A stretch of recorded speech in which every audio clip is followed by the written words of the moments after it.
Assalamualaikum warahmatullahi wabarakatuh. Halo semuanya.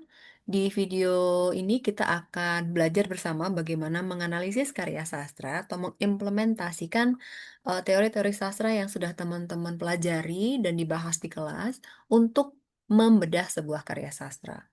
Karya sastra yang dimaksud tidak hanya novel, tapi bisa juga cerpen, puisi, atau bahkan film, yang saat ini memang merupakan bentuk baru atau bentuk modern dari sebuah karya. Karena banyak juga film yang merupakan adaptasi dari novel-novel klasik, bahkan adaptasi dari kumpulan cerpen dan karya-karya sastra lainnya.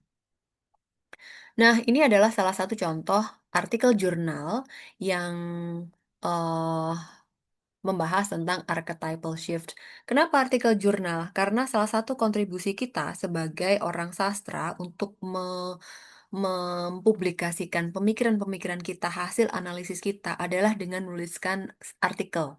Artikel essay, artikel jurnal, atau artikel-artikel di media cetak maupun media online yang berkaitan dengan pembahasan karya sastra gitu. Now here we are going to start with discussing the components of article atau academic article yang nanti juga teman-teman harus tuliskan.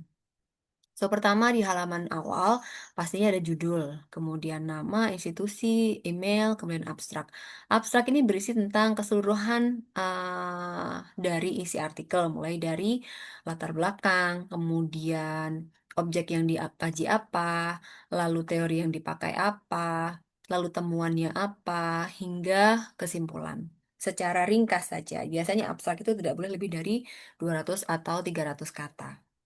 Kemudian isinya dari artikel ini yang pertama adalah introduction. Introduction membahas tentang latar belakang penelitian atau latar belakang penulisan artikel. Kenapa kok kita membahas tentang ini? Kenapa kita membahas tentang vampire?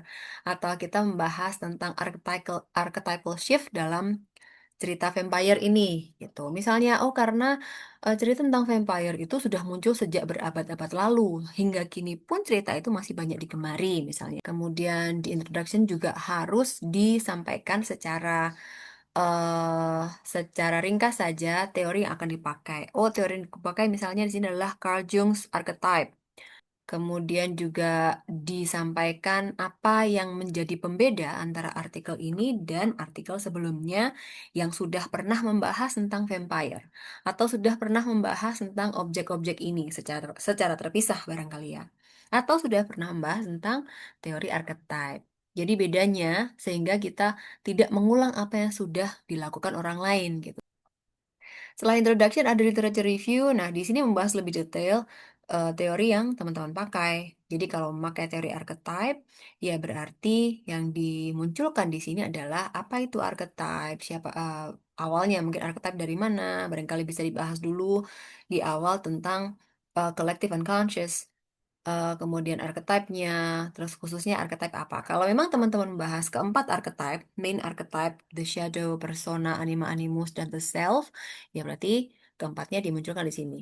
Tapi tidak menutup kemungkinan teman-teman melihat ke hal yang lebih fokus. Misalnya, teman-teman fokus only on the anima or the animus dalam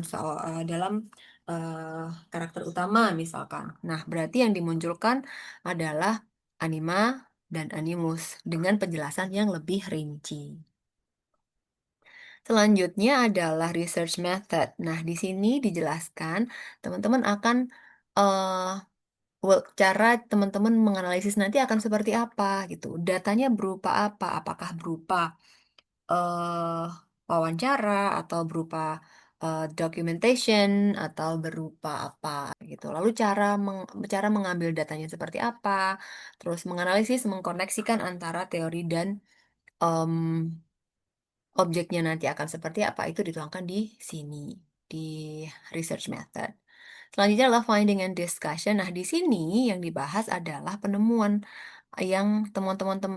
teman-teman yang didasarkan pada teori. Nah, ini yang kadang-kadang tricky, yang biasanya mahasiswa lupa adalah di finding and discussion itu kita harus mengkoneksikan antara objek dan teori. Jadi, tidak membahas teori secara terpisah, kemudian paragraf selanjutnya membahas objeknya.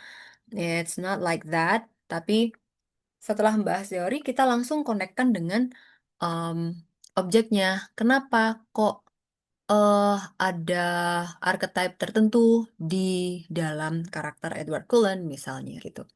Nah, di sini dibagi lagi menjadi bentuk-bentuk archetype yang ditemukan, misalnya the lover. The lover pertama akan dibahas tentunya adalah definisi the lover. The lover itu karakteristiknya seperti apa? Oh, ternyata ada great desire to maintain close relationship, achieve intimacy, and make the other person feel unique. Misalnya begitu. Baru di bawahnya kita akan mengkonekkan dengan apa yang ditemukan di dalam novelnya. Didukung dengan kutipan. Begitu. Jadi kalau menganalisis novel, jangan lupa sampaikan juga em, the lover ini karakteristiknya diperoleh atau dapat dilihat di paragraf yang mana, di kata-kata yang mana, di narasi yang mana, itu harus muncul. Karena kalau hanya penjelasan saja tidak dimunculkan kutipan ini, analisis kita menjadi kurang kuat. Kalau misalkan yang dianalisis adalah film, bisa jadi yang dimunculkan tidak hanya kata-kata, tapi juga gambar atau scenes. Misalnya ketika Edward sedang memandang Bella dengan penuh kasih sayang, gitu, tatapan penuh cinta misalnya. Nah, itu bisa dimunculkan frame atau scenes yang menggambarkan itu. Di bawahnya, teman-teman harus tambahkan dengan elaborasi penjelasan tentang gambar. Oh, mata yang seperti ini loh yang penuh cinta. Oh, gerak-gerik yang seperti ini loh yang penuh yang menggambarkan the lover, misalnya begitu. Oke, kemudian setelah finding and discussion, barulah muncul conclusion. Di conclusion ini tidak hanya merupakan summary dari apa yang sudah-sudah, tapi juga ada semacam tema yang diambil kesimpulannya, yang ditarik kesimpulan. Jadi misalnya, ternyata dari 3 film Dracula di zaman yang berbeda itu, di zaman yang era-era awal, Count Dracula, dia yang dominan adalah the ruler, misalnya. Sedangkan di yang paling terkini, Edward Cullen, yang dominan adalah the lover. Berarti ada pergeseran di film-film Dracula di tahun sekian, di tahun sekian, dan tahun sekian. Nah, bisa juga dibahas di sini di conclusion, ditambahkan sedikit tentang kira-kira kenapa terjadi pergeseran itu. Begitu. Oh, karena mungkin Count Dracula dituliskan pada masa revolusi industri, sehingga di situ banyak sekali perebutan kekuasaan antara the rich and the poor, misalkan begitu. Itu bisa juga dimasukkan di sini. Dan yang terakhir adalah reference. Nah, reference ini penting juga karena ini menunjukkan apakah penulis memang mendasarkan kalimat-kalimatnya atau argumen-argumennya, teori-teorinya berdasarkan supporting eh, teori gitu. Ada supporting yang jelas nggak atau statement yang mensupport yang jelas nggak atau hanya asumsi saja. Jadi semakin banyak referensinya dan ini referensi yang muncul di sini harus muncul juga di dalam ya. Tidak tidak ngarang begitu. Sehingga biasanya orang jurnal atau dosennya akan mengecek apakah Abrams dalam kurung 2009 ini memang muncul di dalam teksnya, dalam introduction atau di dalam literature review atau di bagian yang lain dari artikel.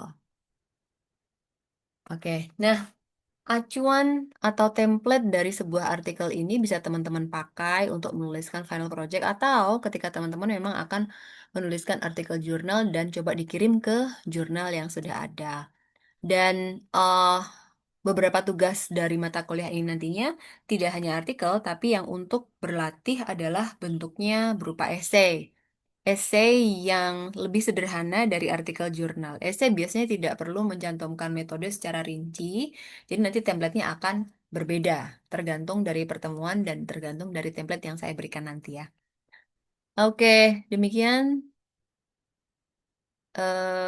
video tentang bagaimana teman-teman bisa memasukkan analisis sastra ke dalam sebuah artikel jurnal. Selamat belajar.